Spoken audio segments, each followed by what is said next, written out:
Nama Om Vishnu Padaya Krishna Presta Bhutale Srimati Bhakti Vedanta Swami Namale Namaste Saraswati Deve Gauravani Pacharne Nirvishesha Shunyavadi Pastyachade Chatarne Shri Krishna Caitanya Prabhu Nityananda Shri Advaita Gadadha Shivasani Gaura Bhakta Vrinda Hare Krishna Krishna Krishna Hare Hare Hare Rama Rama Rama Hare Hare Vanchakalpatarubhyascha Kripa Sindhuga Evacha Patitanam Pavanebhyo Vaishnavebhyo Namo Namaha.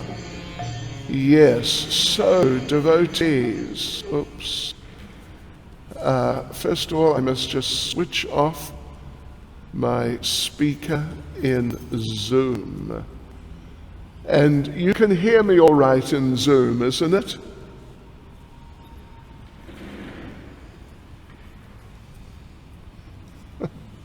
Who knows? I don't know. Anyway, I guess you have to. So there we go. Yes, and here we are now. Last night, as we said, we read the first 7 verses. First of all, the list, all the questions. Let's just go through it again. What is Prakriti? Means the material nature.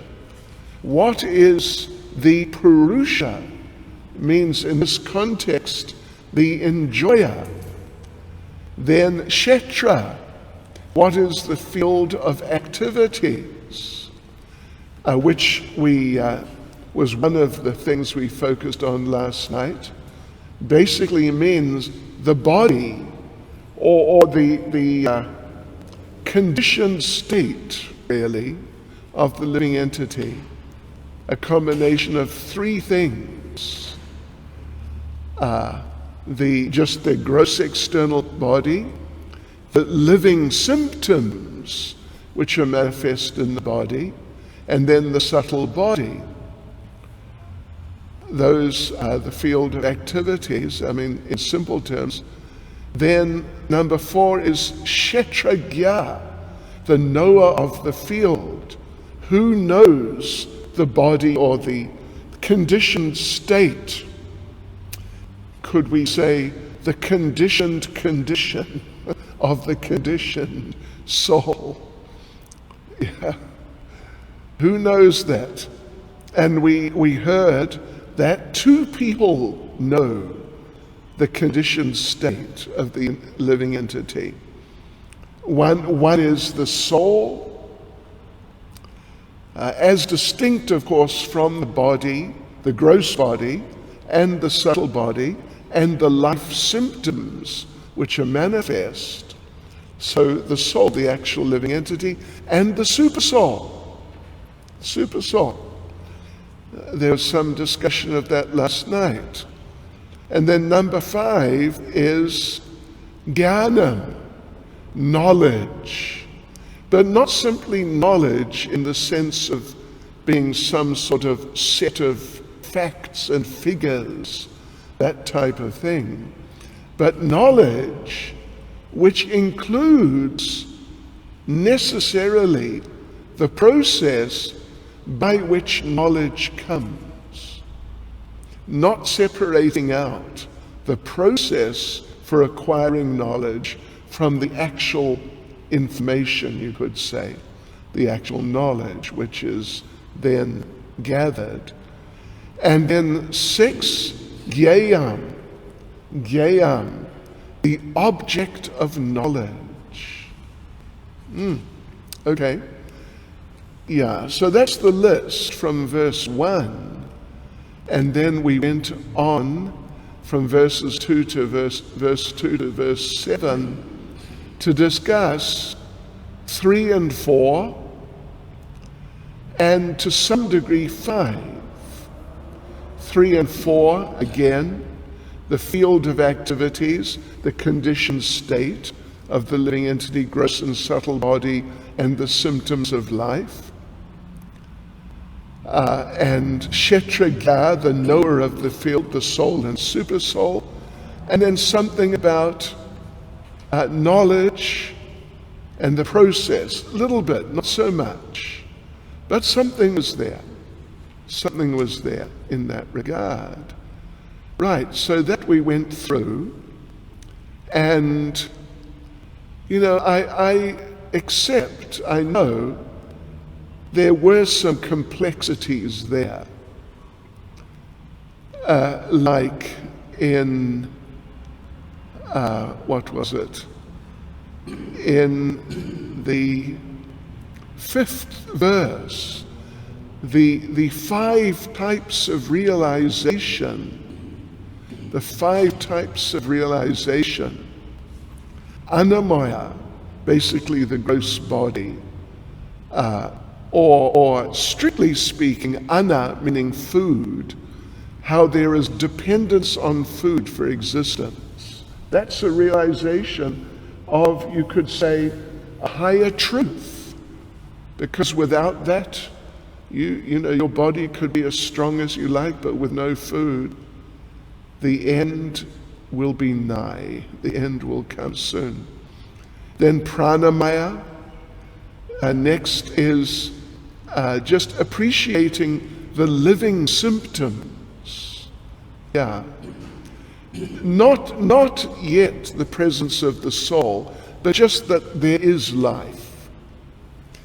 Then jnanamaya, thinking, feeling, and willing.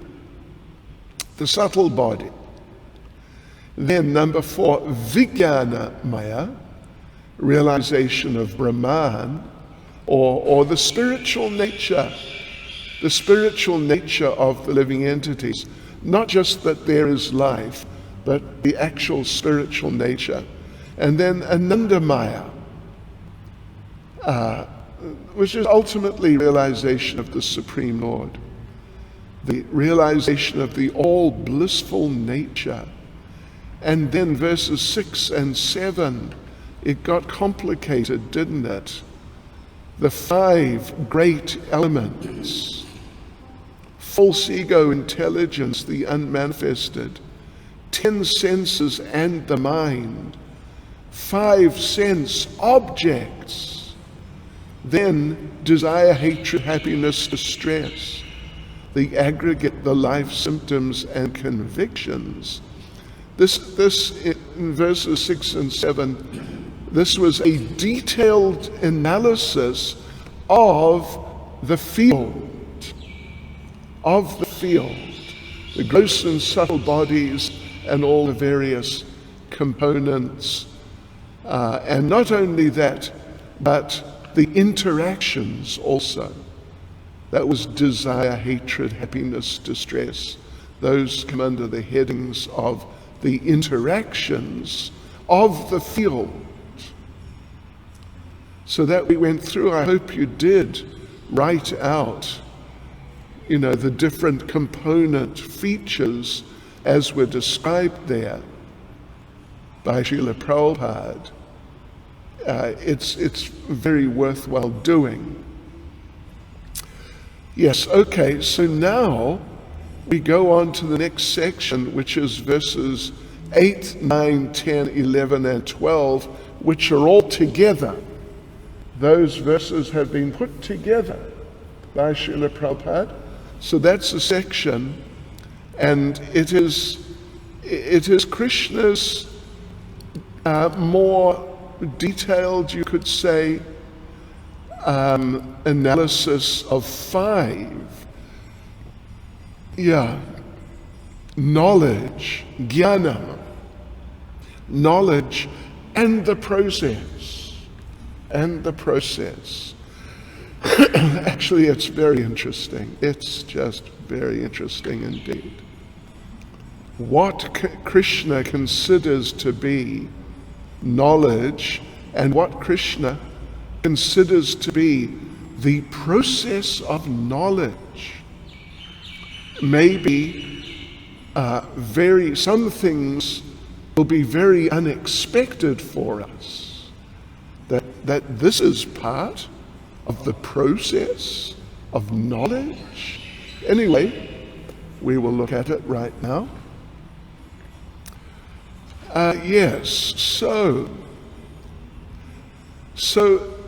in a sort of a nutshell, or in essence, something like that, you could say, the process by which the knower of the field, in this case the soul, the knower of the gross and subtle bodies and the life symptoms within them, so the process by which the knower transcends the limitations of the field, because the soul, as the knower, the soul is on a higher level, the eternal, conscious, living entity, pure spirit soul, the eternal servant of Krishna, as compared to the gross and subtle material bodies and just whatever life is there within them. The gross body particularly is temporary. So therefore the knower, the soul, is higher than the field which is known. So therefore the process, it's the process by which the soul transcends the limitations of the field. This is the process of knowledge. It's not, well, we said it's not simply information for the sake of information, but it involves a process which culminates in liberation of one sort or another. So as we'll see, we'll read about it, of course, starting in a minute. The process, the actual process for acquiring knowledge, developing knowledge, it begins with humility. Who would have thought that humility is the first thing, first necessity in terms of developing knowledge? Who would have thought? Not so many people. Obviously, at least devotees, maybe not the materialists so much, but definitely the devotees know that humility is a very important quality, recommended or even insisted upon by Lord Caitanya, Trinadapi Sunichena, Tarorapi Sahishnana, Manina Manadena Kirtaniya Sadahari. We all know this verse, third verse of Shikshastakam. Such an important quality, and such a wonderful quality. But actually, in terms of what we're going to discuss just now, it is the first step as far as becoming able to acquire knowledge is concerned. It's the first step in the process of knowledge. So the different items, well, we're going to read them all just now, and then we're going to go through. Prabhupada gives a big purport in which he elaborates on maybe all of them, at least a fair number, maybe all of them. And two are particularly important, as we'll see just now. Taking shelter of the spiritual, bona fide spiritual master, and practicing unalloyed devotional service. They are like that, the foundation, everything hinges on them. But we'll also see that some of these qualities are relevant not just to devotees, but also to impersonalists. Generally, they're all basically relevant to devotees, But some have a broader application also, because Krishna is not really so much emphasizing pure devotional service as he was doing, as we saw last week. A couple of weeks ago. Okay, so here we go, devotees. Verses 8 to 12.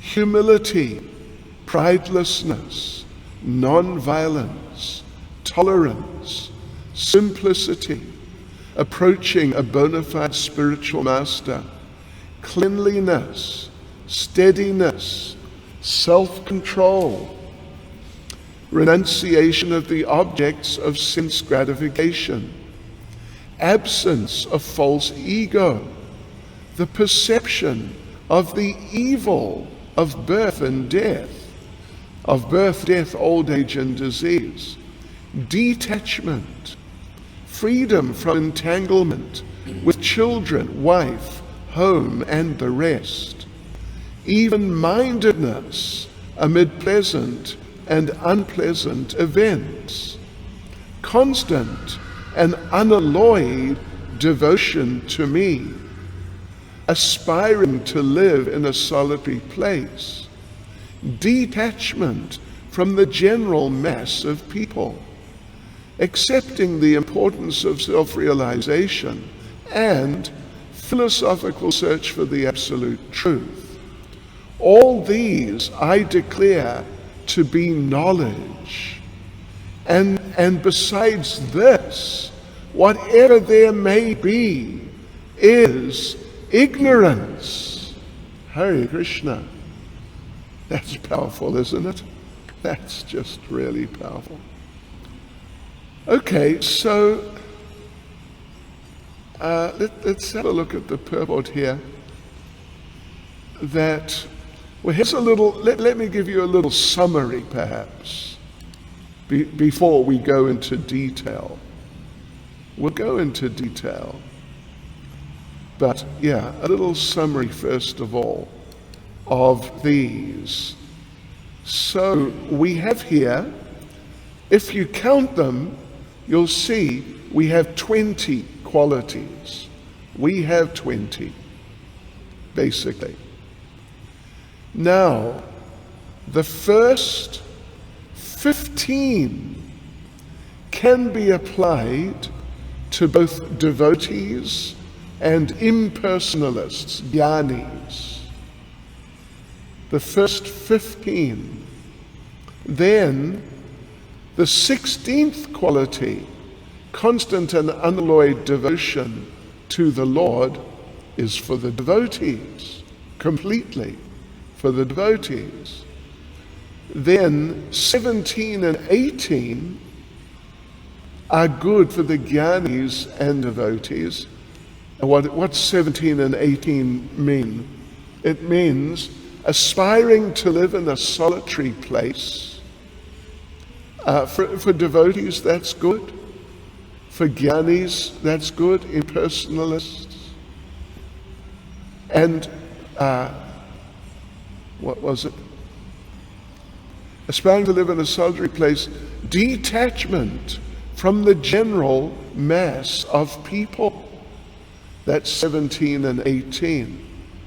So that detachment, we saw in earlier chapters how Lord Krishna was emphasizing in different places detachment, which of course Prabhupada, the way he was presenting things, he would pretty much always, at least generally, bring back to Krishna consciousness. But in a very literal sense, in a number of verses, that concept of detachment was being applied to other types of yogis also, Sankhya yogis. What are they called? Sat Chakra yogis, I think, something like that. Yeah, different types of yogis and the jnanis. Of course, Prabhupada always And it is the underlying theme always in Bhagavad Gita. Prabhupada was always bringing it back to Krishna consciousness. A devotee asked Prabhupada once that, Srila Prabhupada, sometimes we read in your translation of a verse, in Bhagavatam, for example, in your translation, the word Krishna is there. But when we look at the Sanskrit in detail, the word Krishna is not there. So, there was a little perplexity in the mind of the devotee. And Prabhupada answered, yes, that is my expertise. So Prabhupada was able to see Krishna everywhere and put him there when it was most appropriate. And then the last two, 19 and 20, they're mainly for jnanis. There can be application in Krishna consciousness, but on the surface they apply more for jnanis, and they were the last two: accepting the importance of self-realization and philosophical search for the absolute truth. And this is really, we read last night, we did read that these verses are presenting the process of liberation. The process of liberation. All right, so now we've read those verses, 5 verses together.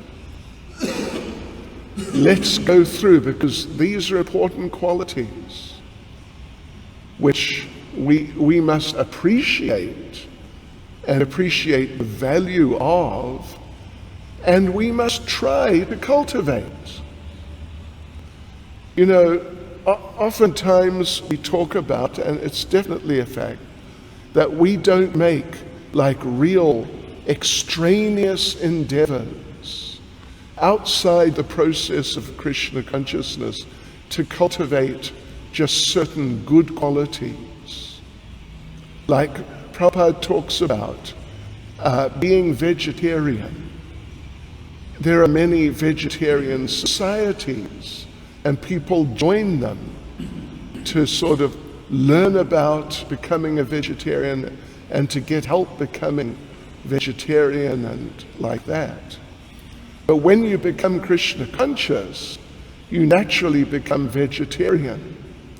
If you're becoming Krishna conscious, apparently, or if you're meant to be, but you're not vegetarian, something's really wrong, because it's part and parcel, inseparable from Krishna consciousness ultimately.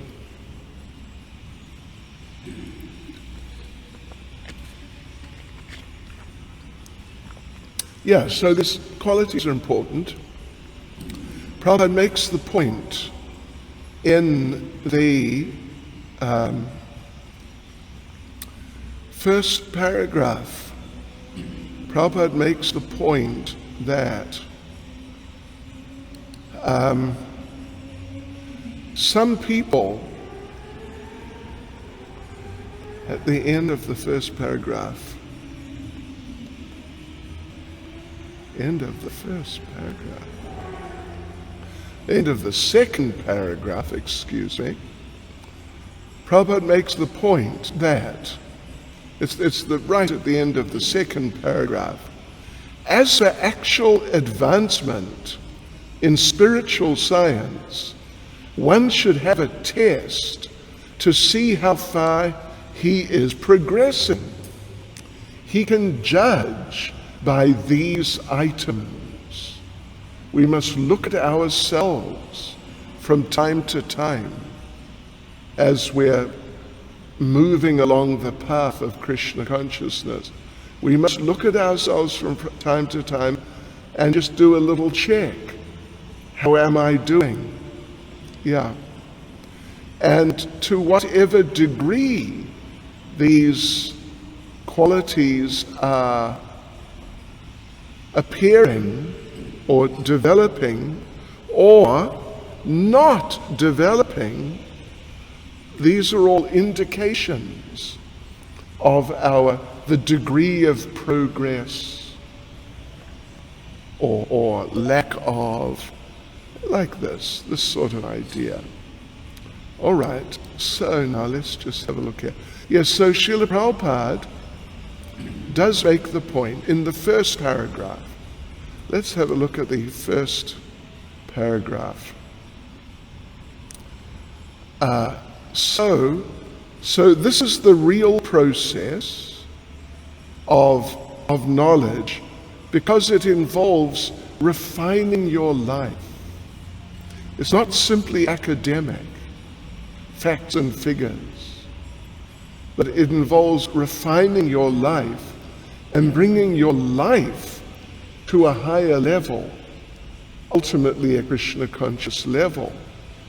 If you refine just your brain, and particularly just in some particular field, like maybe you become a scientist or a lawyer or some language specialist or engineer, all these things, you may become highly knowledgeable in these types of things, and thereby you may get money. But what does it do for the quality of your life? What does it do for the quality of you as a person? Do you actually become a better person? Do you become a person who is approaching the state of perfection? That's a different thing. It's a real different thing. So Prabhupada makes the point in sort of the middle of the paragraph. Let's have a look.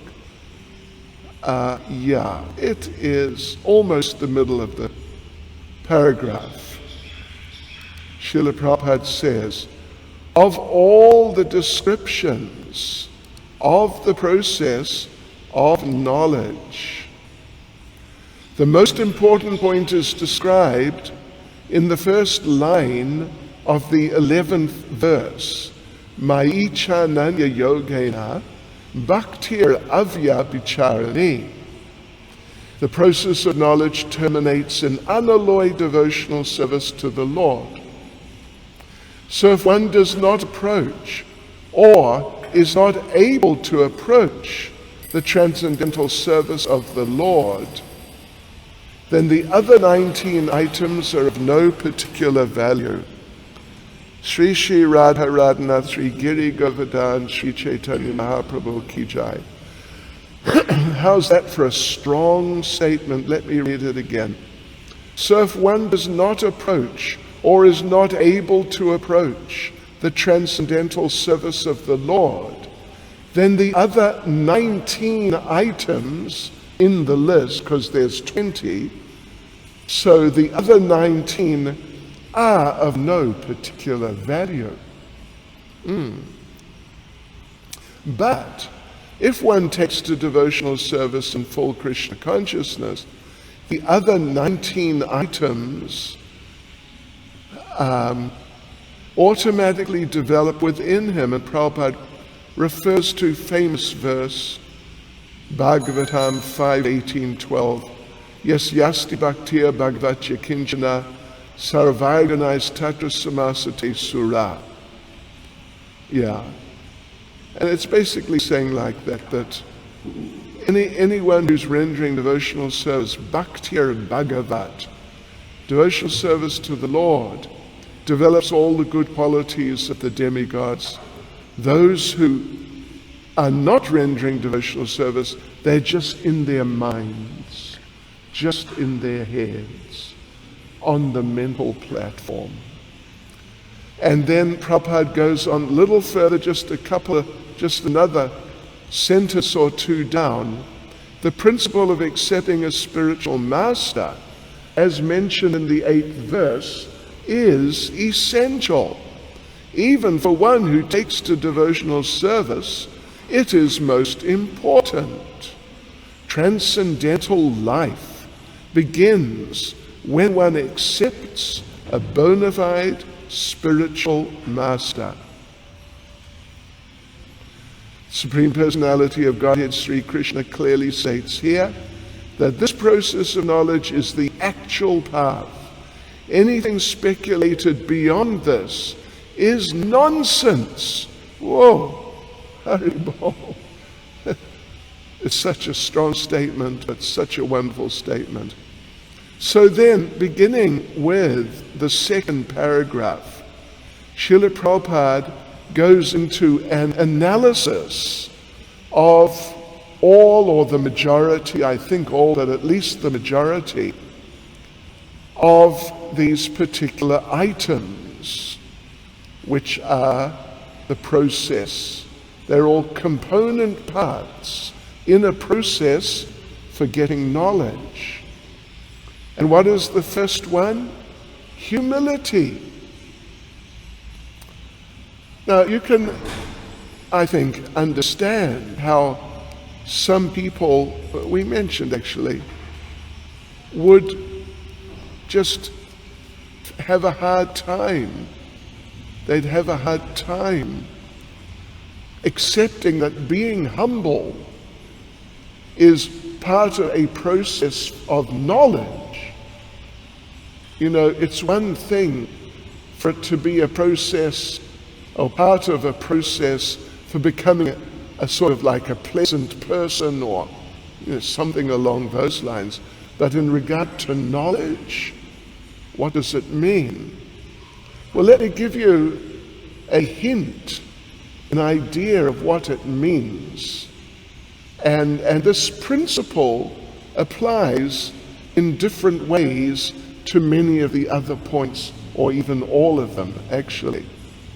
So humility, as part of the process of knowledge, acquiring knowledge,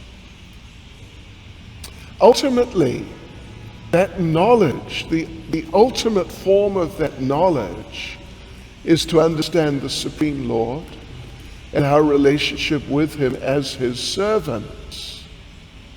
Now, if you are not humble, you cannot understand the Supreme Lord. You cannot accept the Supreme Lord as existing even, generally.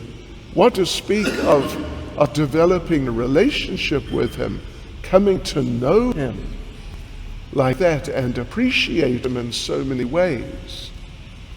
So that humility to come before the Lord and submit oneself as His servant and pray for His mercy,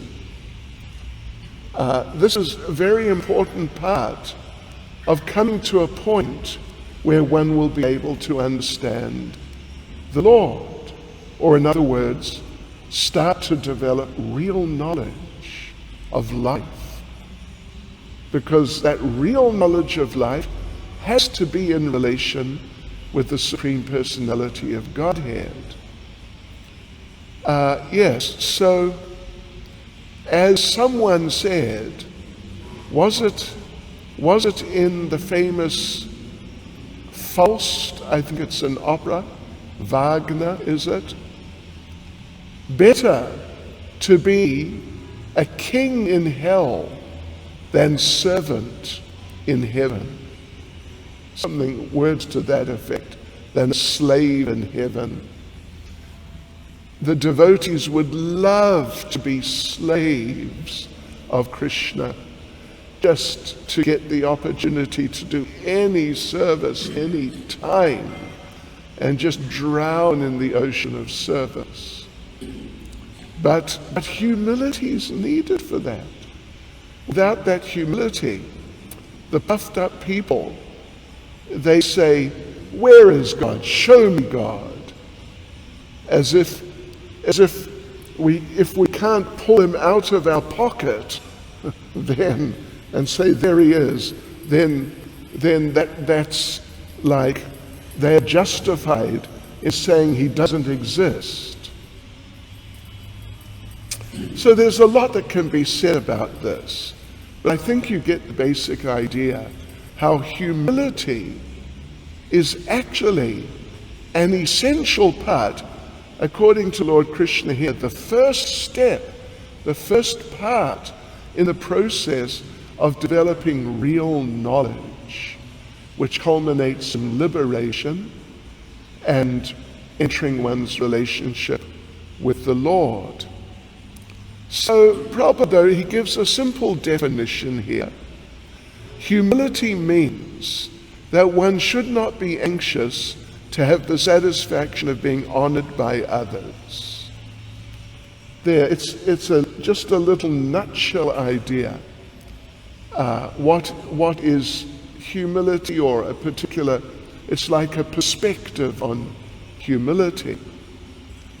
And Prabhupada makes the point here that in material existence, that Prabhupada says the material conception of life, it makes us, it pushes us, it makes us eager to be honored. Yes. But from the point of view of a person who is in real knowledge, perfect knowledge of the soul and the relationship with the Lord, Prabhupada says, such a person who knows that he or she is not this body, that for them anything, honor or dishonor, in regard to the body, is useless. One should not be hankering after this material deception. How's that? That's pretty amazing, isn't it? That's pretty amazing. Yeah, and Prabhupada goes on, people want to become famous for their religion. How about becoming famous for your humility? So next paragraph, non-violence. Generally taken to mean not killing or destroying the body, but actually non-violence means not to put others into distress. Now that's a very nice definition. Yeah. People, and Prabhupada elaborates on that, people are trapped in ignorance in just day-to-day material life. In this way they're suffering in many ways.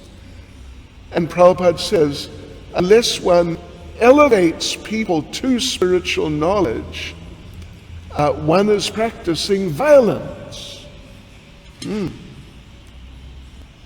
you don't help people to develop this knowledge, you're being violent to them. So therefore, real non-violence must include not just not killing the animals, that sort of thing, but real non-violence must include giving people Krishna consciousness. Then next Prabhupada looks at tolerance. And again, a simple definition. Tolerance means that one should be practiced to bear insult and dishonor from others. You know, particularly if you're preaching Krishna consciousness, I mean to the public. It's one thing for someone like me to be sitting here in this temple, such a nice spiritual place, and, you know, physically a very protected environment. But it's a different thing to go out into the streets and just confront the people. Here, take Krishna consciousness.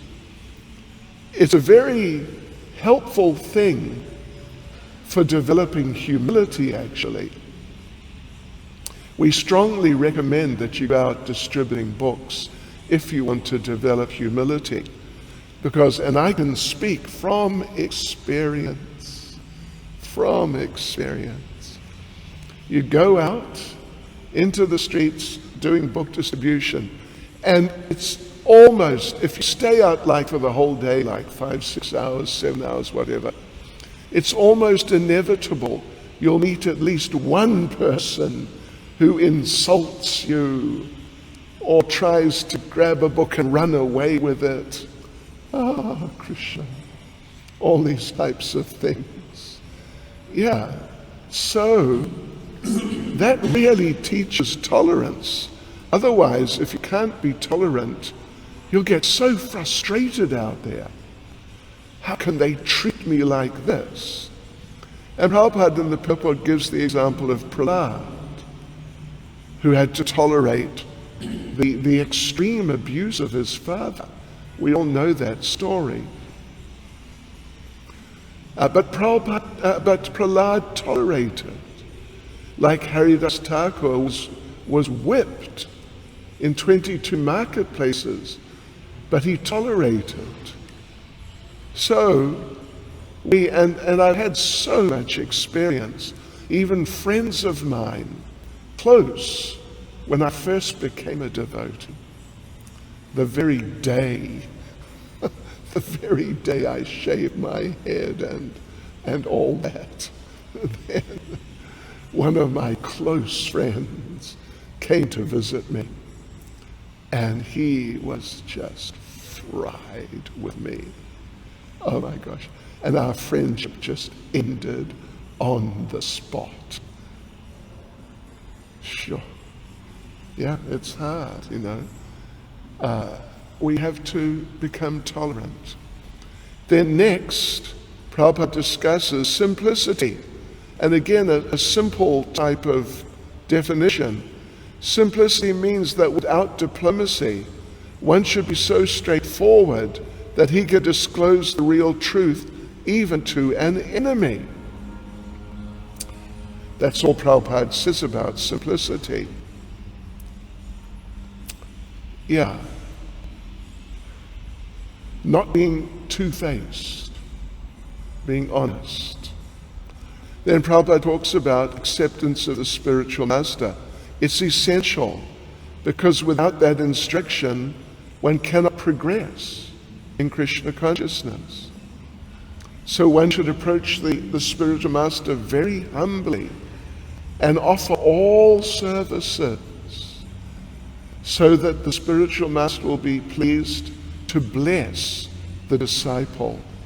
And with those blessings, progress will be there.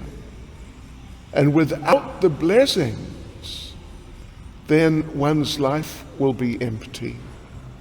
It'll just be empty, and one will feel the emptiness.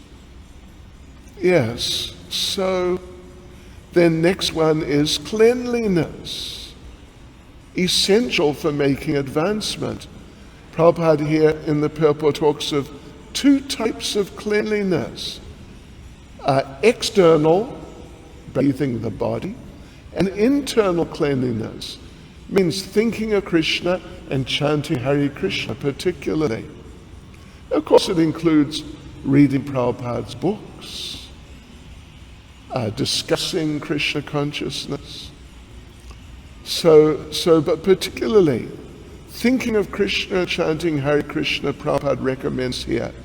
This process cleans the accumulated dust of past karma from the mind. Then next is steadiness. And again, an in a nutshell type of definition, steadiness means that one should be very determined to make progress in spiritual life.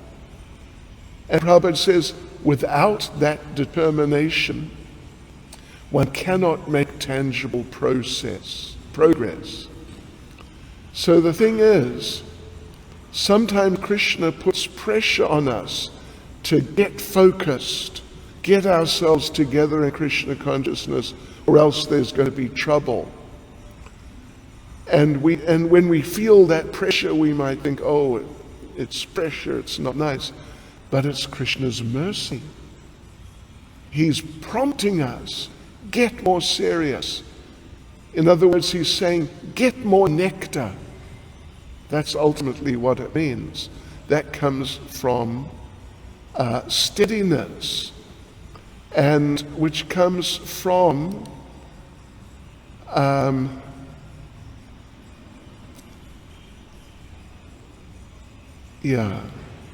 determination to make progress.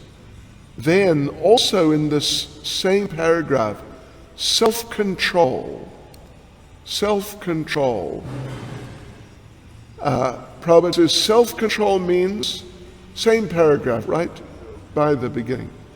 Self-control means one should not accept anything which is detrimental to the path of spiritual progress. One should become accustomed to this, used. It should become like a habit, a focus in life, that one just spontaneously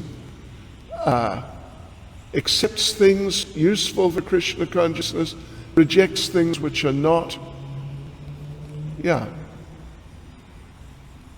So, and then of course renunciation, real renunciation. Prabhupada talks fairly extensively here about how the senses, how we got to control the senses. Real renunciation means, real sense control means to become accustomed to doing Krishna conscious things and avoiding doing non-Krishna conscious things. Don't cater to the demands of the senses and the mind. Then, let's say,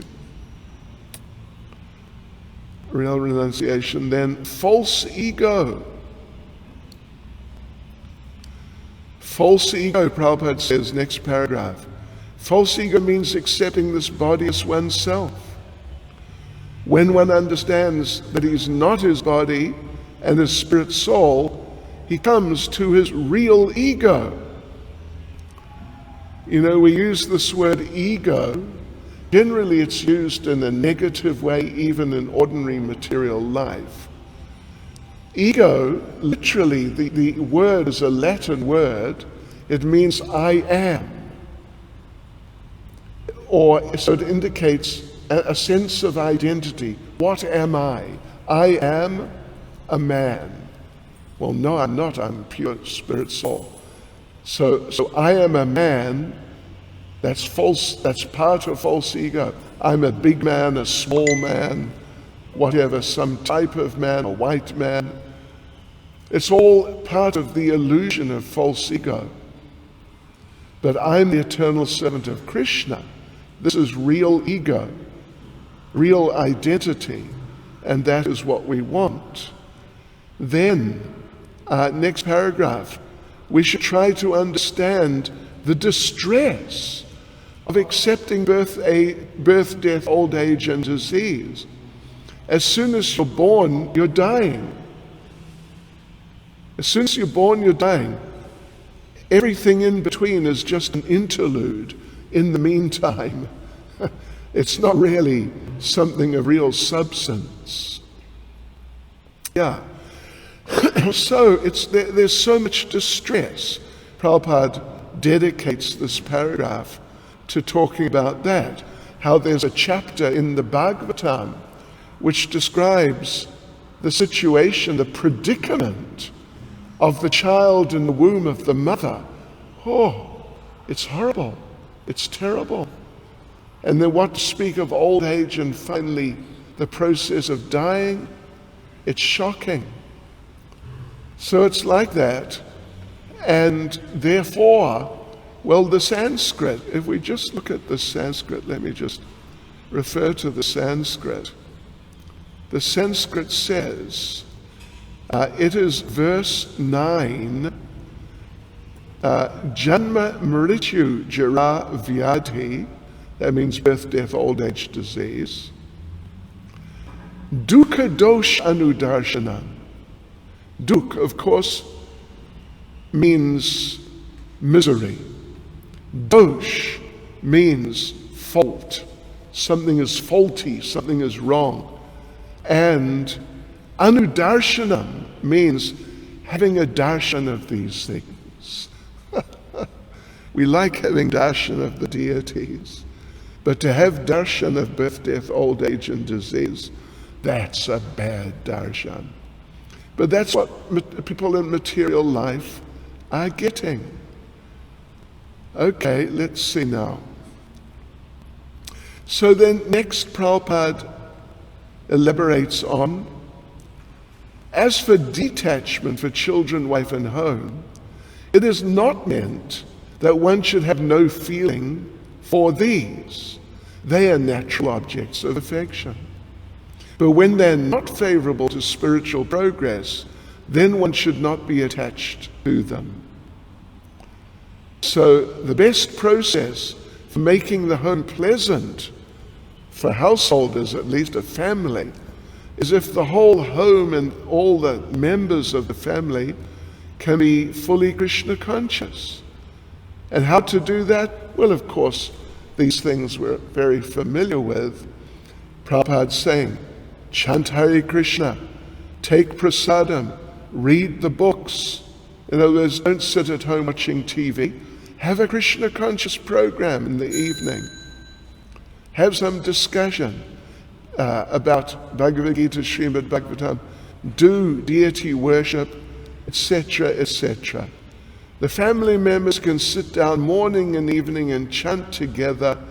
If one molds his family life in this way, following the regulative principles, then there's no need to give up family life. Yeah. So like this. Well, let's see how much more there is to go through. Happiness and distress, that's the next paragraph.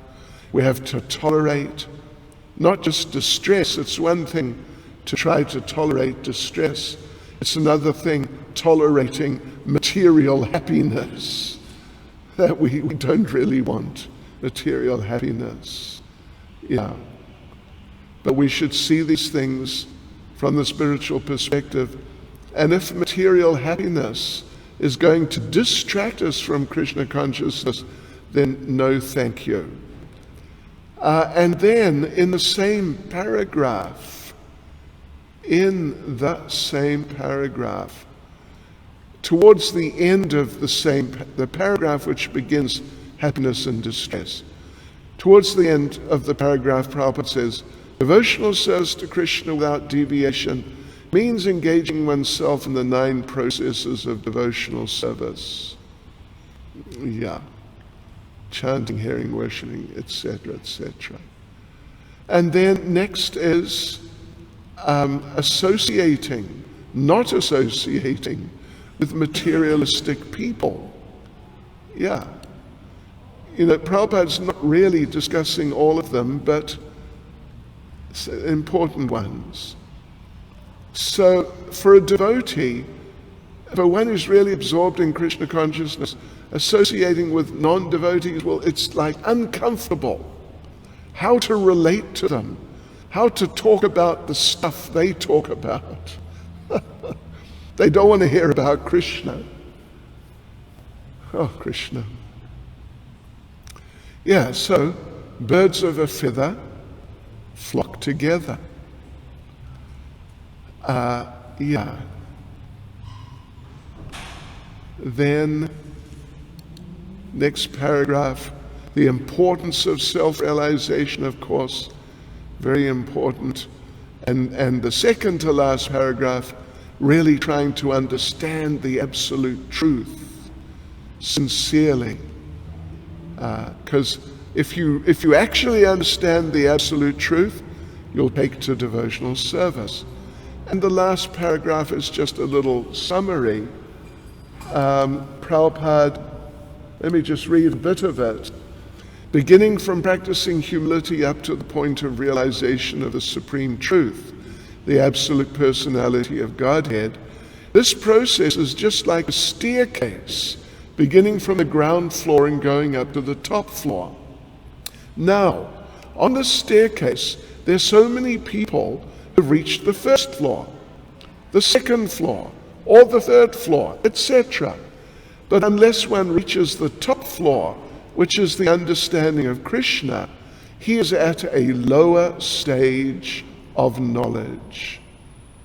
Or in other words, as Prabhupada said at the beginning, in the first paragraph, that without bhakti, all these qualities are useless. Yes. Okay, devotees, there you go. We will carry on tomorrow night with the next section, which is from verse 13 to verse 19. It's getting a little more subtle in certain respects, but it's very interesting.